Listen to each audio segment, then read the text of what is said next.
The snow crunched under my boots as I stood on the porch of my sister's upscale Boston brownstone, the Christmas Eve lights twinkling like a promise I wasn't sure I believed in anymore. My breath fogged in the icy air, and my daughter, Chloe, clung to my hand, her small fingers trembling despite the mittens I'd knitted her last winter. She was 6, all wide eyes and quiet courage, clutching her stuffed owl like it was the only thing tethering her to the world. Inside, the house glowed with warmth, candles flickering, the scent of roasted chestnuts and mulled wine seeping through the door, but something about the scene felt wrong, like a photograph with a crack running through it. I hesitated, my thumb hovering over the doorbell, my heart thudding louder than the carols drifting from within. Chloe looked up at me, her breath puffing in little clouds. "Mommy, it smells like cookies in there," she whispered, her voice so soft it nearly drowned in the wind. That was enough to push me forward. I pressed the bell, the chime echoing like a warning. The door swung open, and my sister Victoria's smile greeted us. Polished, perfect, the kind you'd see on a holiday card. "Amelia, you made it," she said, her voice bright but edged, like tinsel wrapped around a blade. Her hug was brief, her perfume sharp with jasmine, and her eyes flicked over me, taking in my worn coat and Chloe's mismatched scarf. "Long drive from the suburbs, huh?" she asked, but it wasn't a question. It was a reminder. "You don't belong here anymore." I forced a smile, my jaw tight, and guided Chloe inside.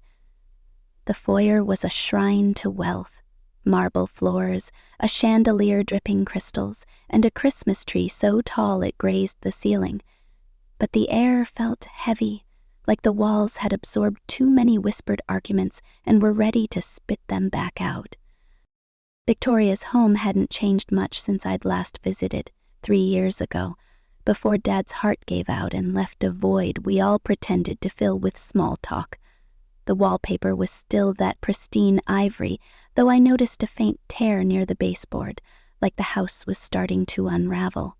My mother, Eleanor, was already in the dining room, arranging silverware with the precision of a general. Her gray hair was pinned up, her sweater adorned with a festive brooch, but her eyes were cold when they met mine. "Amelia, you look exhausted," she said, her tone implying it was my fault. I shrugged it off, my focus on Chloe, who was scanning the room like a deer sensing a predator.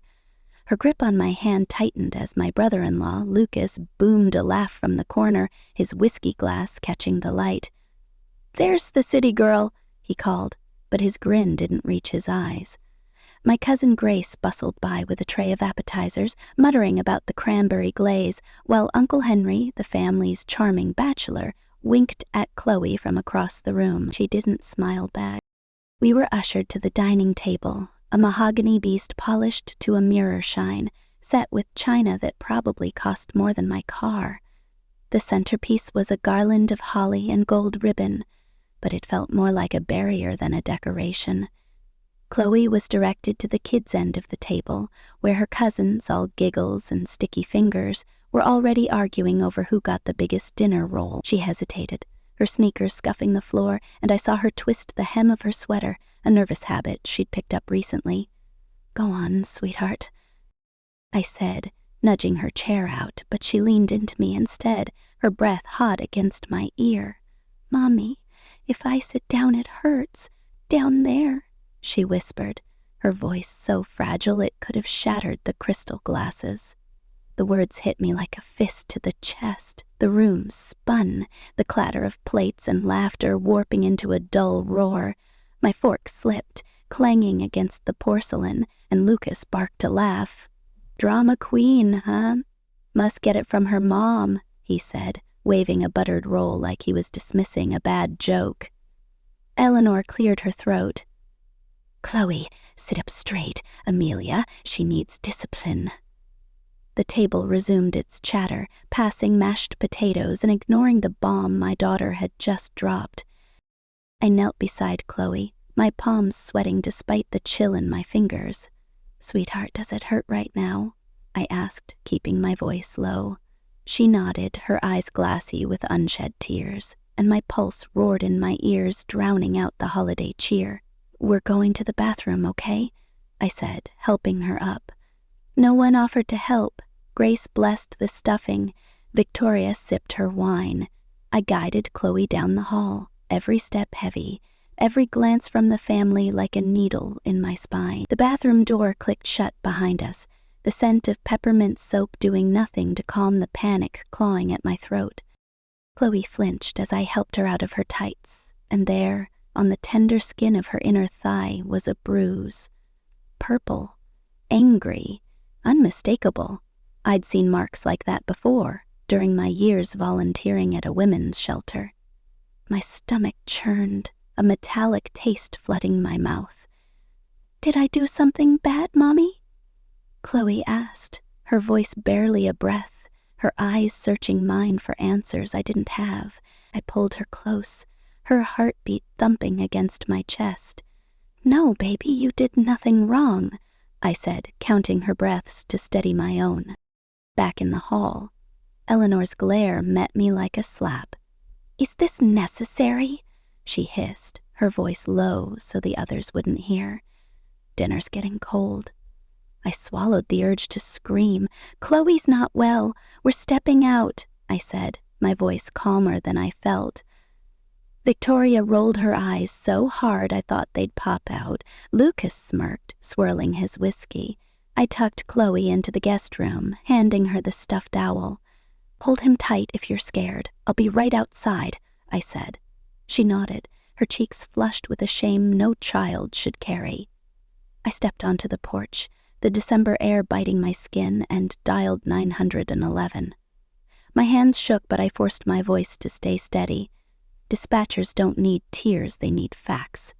"Please send someone," I said, staring at the warm glow of the dining room window, where my family laughed as if nothing had happened. "I think someone's been hurting my daughter." The sirens came fast, cutting through the quiet of the snowy street. Blue and red lights danced across the brownstone's facade, turning the Christmas wreaths into something eerie. I stood on the porch, coatless, gripping my elbows to keep from shaking apart. A police cruiser pulled up, followed by an ambulance. 2 officers climbed the steps, their boots heavy on the wood, their eyes scanning the house like it might hide a threat in the garland. A female EMT, her red bag slung over her shoulder, met my gaze. I nodded toward the door and she understood without a word. Eleanor yanked it open before anyone could knock, her face a mix of confusion and outrage. "Did someone faint? Amelia, what have you done?" she demanded. I could barely speak. "Chloe needs a medical exam. She's in the guest room," I whispered. Eleanor's mouth twitched, but she stepped aside, letting the smell of turkey and pine hit us like a wave. The living room erupted as the uniforms entered. Victoria stormed over, her heels clicking like gunfire on the hardwood. "You're making a scene," she hissed, her jaw trembling with fury. Lucas lounged against the wall, shaking his head. "This is what happens when you let unstable people raise kids," he muttered, loud enough for everyone to hear. I ignored him. My eyes locked on the guest room door where the EMT was with Chloe. The officer stationed outside stood with arms folded, his presence a silent rebuke to the family's chatter. Eleanor and Grace peppered me with questions. Is she sick? Did she fall? Is this about her tantrum at dinner?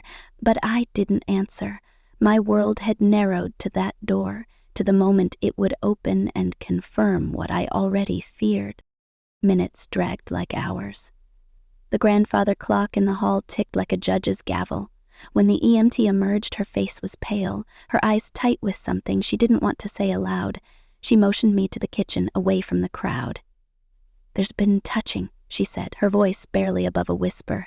"Repeatedly. She named your brother-in-law, Lucas." The world tilted, my knees buckling until I braced myself against the counter. Rage burned through me, so hot my vision blurred. "Thank you," I managed, my voice a stranger's. "Please stay with her." I turned to see Lucas laughing with Uncle Henry, oblivious to the officers now watching him. My hands clenched, nails biting into my palms. I wanted to scream, to tear the garland from the table and wrap it around his throat.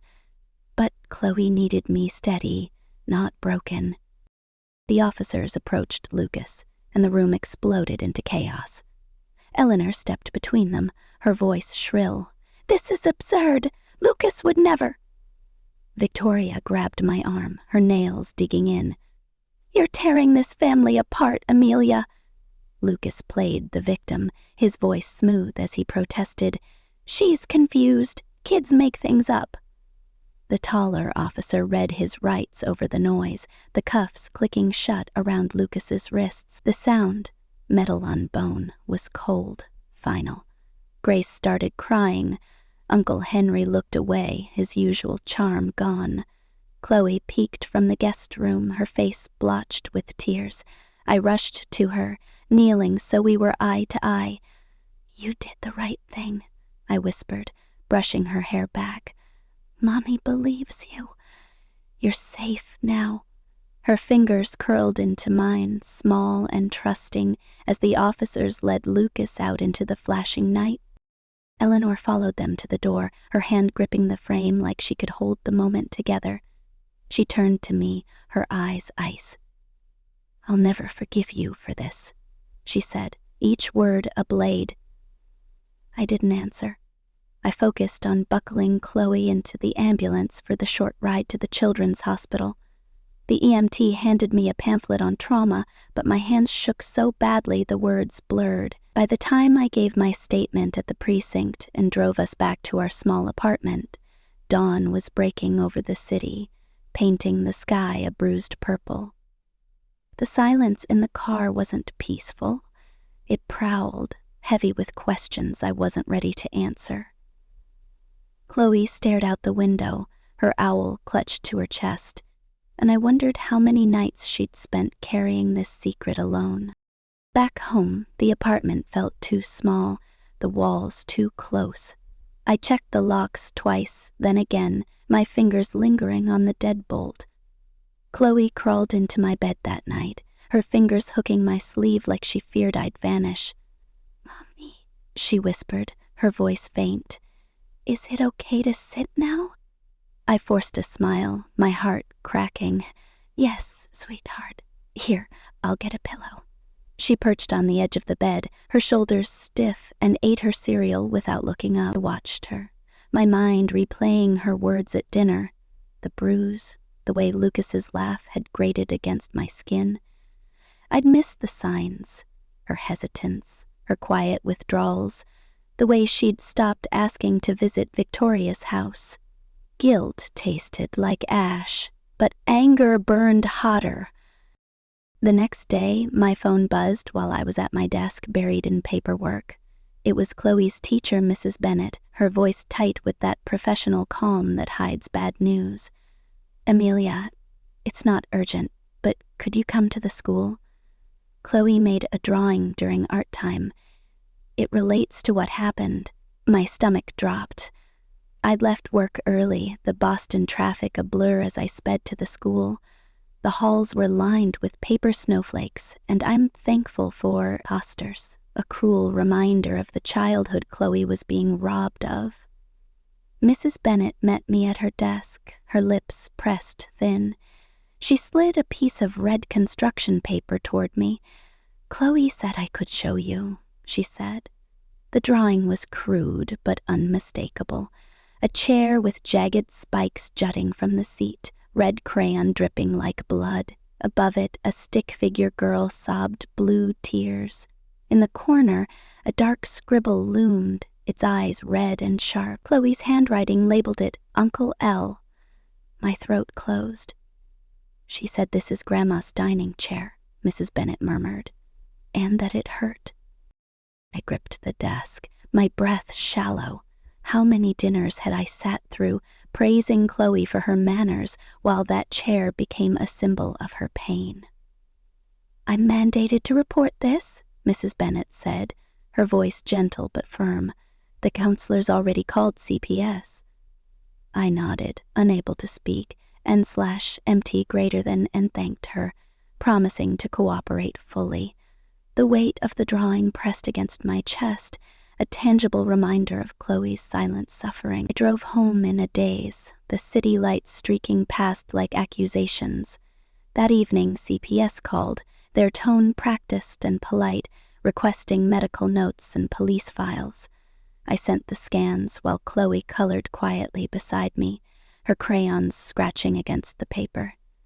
I noticed a photo album open on the coffee table. Last year's Christmas party at Victoria's, filled with smiling faces. Chloe had stuck a glittery sticker over Uncle Henry's face, the uncle who always brought magic tricks and candy. My stomach twisted. Was he part of this, too? The thought was a splinter in my mind, sharp and impossible to ignore.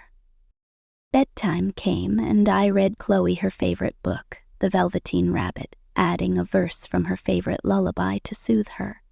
I tucked the quilt around her, the nightlight casting soft shadows on the wall. As her eyelids drooped, she whispered, "Mommy, you promised I never have to go back there."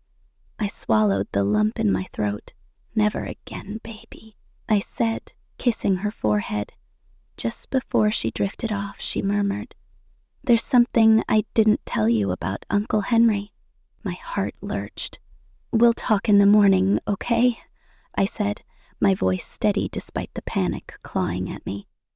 She nodded, already half asleep. I closed her door, the furnace rattling like a warning, and stood in the hallway, the word Henry echoing in my mind like a drum beat. The fight was far from over, and I knew the worst was still to come. The morning after Chloe's whispered confession about Uncle Henry, I woke to the sound of her humming in the kitchen, a soft, off-key tune that felt like a lifeline in the storm brewing inside me. I found her at the table, her crayons scattered like confetti, drawing a picture of a sunflower under a bright blue sky. Her stuffed owl sat propped against a cereal box, its button eyes watching her like a silent guardian, the normalcy of the scene. Her small hands gripping a yellow crayon, the smell of burnt toast lingering, clashed with the dread coiled in my chest. I poured coffee, my hands steady only because I'd learned to hide the shaking. "Good morning, sweetheart," I said, kissing her forehead. She looked up, her eyes searching mine, and I saw it again, that quiet, watchful look, like she was measuring whether the world was safe today. "Mommy, can we plant real sunflowers?" she asked, her voice small but hopeful. I nodded, forcing a smile. "Soon, baby. Let's make today a good one." But the word Henry pulsed in my mind, a warning I couldn't ignore.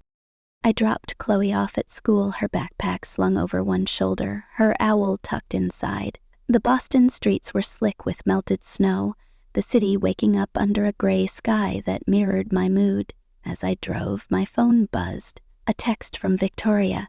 "Meet me at the corner cafe noon, just us. Let's fix this." My grip tightened on the steering wheel. Fix this, as if Chloe's pain was a spilled glass of wine to mop up. I didn't reply, but I knew I'd go. Not for Victoria, but for Chloe, to see how far my sister would go to protect her husband Lucas, and maybe even Henry. The cafe was a neutral spot, all exposed brick and artisanal coffee, the kind of place where Bostonians pretended their problems were small. I parked a block away, my heart thudding as I scanned the street for the suspicious black sedan I'd noticed tailing me yesterday. It wasn't there, but the prickling on my neck didn't fade. Inside, Victoria sat in a booth, sipping chamomile tea, her blonde hair perfect, her smile rehearsed. "Amelia," she said, rising to hug me. I stayed still, my arms at my sides, and she sat back down, her smile faltering. "I just want to clear the air," she began, her voice soft, like she was soothing a child. "Chloe's confused. Kids have big imaginations, you know that. She's always been sensitive." I said nothing, my eyes fixed on her manicured nails tapping the table. She sighed, leaning forward. "I don't want to ruin our family over this. We've always had each other, haven't we? Then she reached into her designer bag and slid a manila envelope across the table. My stomach sank, but I opened it. Inside was a draft custody filing, Victoria's intent to reclaim Chloe, and a mutual silence agreement. If I dropped the accusations against Lucas, they wouldn't pursue legal action. The words burned into me, each one a betrayal. "You're trading her trauma for your reputation?" I said, my voice flat but sharp. Victoria blinked, her lips tightening. "Don't be dramatic, Amelia. This is about keeping the peace." I leaned forward, my eyes locked on hers. "Is that what Lucas called it when he hurt her? Keeping the peace?" Her face hardened. "If you keep this up, we'll fight back, and we'll win." I slid the envelope back to her untouched. "You've already lost her," I said softly. "The question is, what else are you willing to lose?" I stood, leaving the envelope like a grenade on the table, and walked out, the winter air hitting me like a slap. Outside, the wind tugged at my scarf, but it was the black sedan idling across the street that froze me. Its tinted windows hid the driver, but I felt their eyes on me. My pulse raced as I hurried to my car, checking my mirrors as I pulled away. The sedan didn't follow, but the unease lingered, a shadow I couldn't shake. Back home, I found Chloe's backpack by the door, unzipped, a crumpled paper wedged between her notebooks. I smoothed it out on the kitchen table, my breath catching. It was a drawing. A stick figure girl on a bench, her legs apart, red crayons streaking her lower body. Behind her stood a tall figure labeled Uncle L. Off to the side, two smaller figures labeled Mom and Grandma faced away, their backs to her pain. My hands trembled so badly I nearly tore the paper. The front door creaked and Chloe appeared, her eyes wide. "I forgot my lunchbox," she said, then froze, seeing the drawing. "I'm sorry, Mummy," she sobbed, her voice breaking. "I didn't mean to draw it. I didn't know how to say it." I dropped to my knees, pulling her close, her tears soaking my sweater. "You don't ever have to be sorry," I whispered. "You're brave, and I believe you. I'm not going anywhere." I called Chloe's school counselor, Miss Harper, and took her out of class early. In Miss Harper's office, Chloe sat quietly, her owl in her lap, as I handed over the drawing. Miss Harper's glasses slipped down her nose as she studied it, her mouth parting slightly. "Chloe, did you draw this?" she asked gently. Chloe nodded, her fingers twisting the owl's wing. Miss Harper locked the door and sat back down. "This is going to CPS," she said, her voice firm but kind. "We're here for you, Amelia." The principal, Mr. Daniels, met us in the hall, his handshake steady. "Whatever Chloe needs, we're with you," he said. It was the first time since this nightmare began that I felt someone outside our walls had my back. We drove home in silence, Chloe's thumb pressed to her lips, a habit from when she was younger. I kept one hand on the wheel, the other resting lightly on her knee, a silent promise. That night, Chloe asked to sleep in my bed. I pulled back the covers and she curled against me, her small hands gripping my sleeve. The room was dark, the heater's hume the only sound. Then, in a voice so faint it nearly vanished, she asked, "Do you think they'll believe me this time?" I smoothed her hair, my heart aching. "They will, baby," I said, but the words felt hollow. I lay awake, her question cutting deeper than any courtroom argument. How many nights had she carried this fear alone? At dawn, my phone buzzed. "Mrs. Harper, Amelia, you need to come to the school," she said, her voice low. "Chloe left her tablet in the library yesterday. There's a recording on it. It sounds accidental, maybe, but you'll want to hear it." My chest tightened.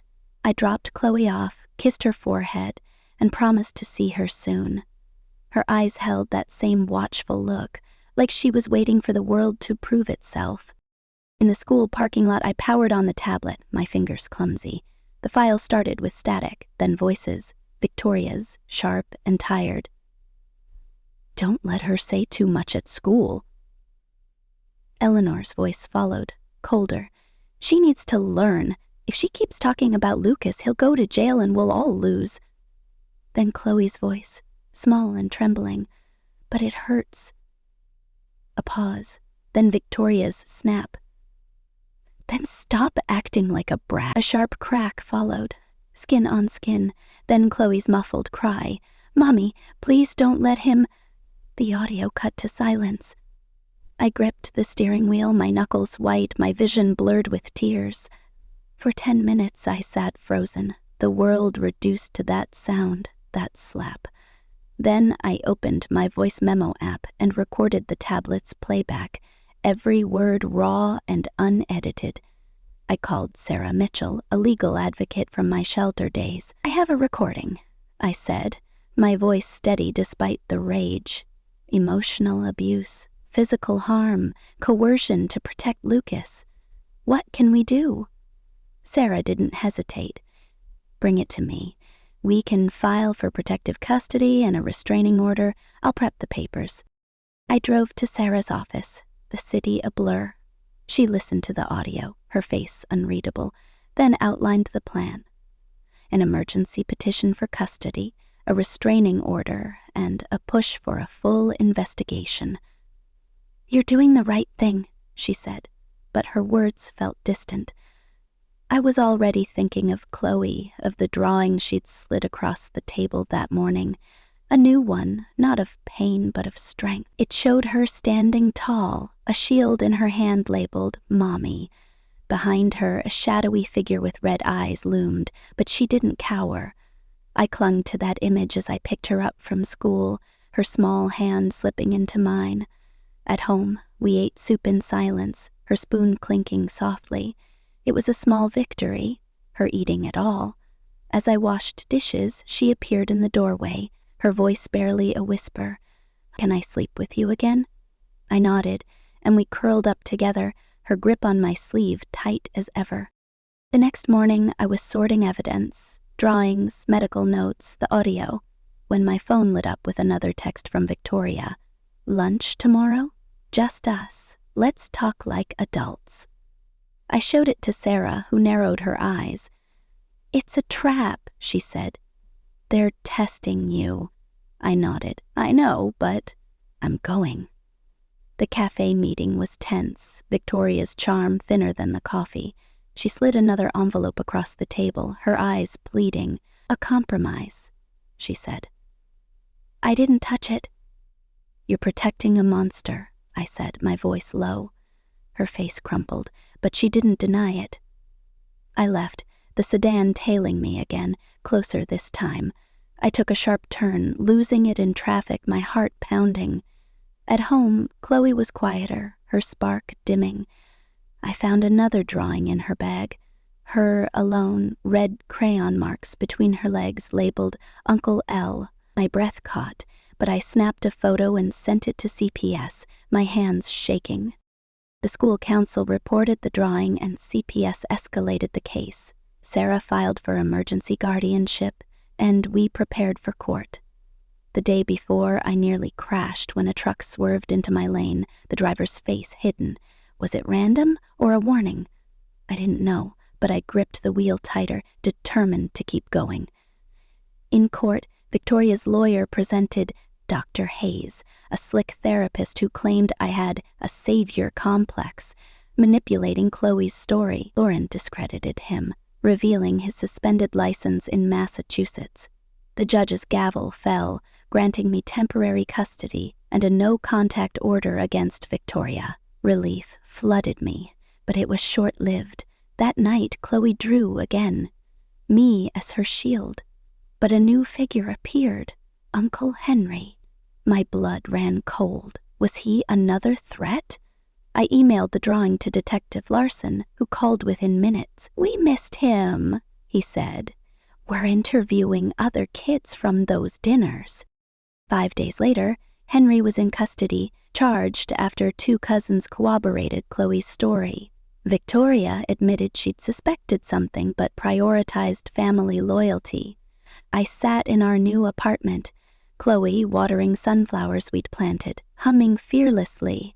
A letter from Eleanor arrived, her handwriting shaky. I was wrong. The truth hurt too much. "I'll testify." Chloe looked up from her crayons. "I want to stay here," she said. I smoothed the letter flat. "You will." We ate banana pancakes for dinner, her idea, and as she yawned, I pulled a blanket over us. "Are we safe now?" she asked. I kissed her head, my heart steady. "No, baby, we're home." The battle wasn't over, but each step, each drawing, each fight taught me something. Courage isn't loud. It's the quiet choice to keep going. Family isn't blood. It's who stands with you when the truth burns. And home isn't a place. It's the safety you build, one sunflower at a time.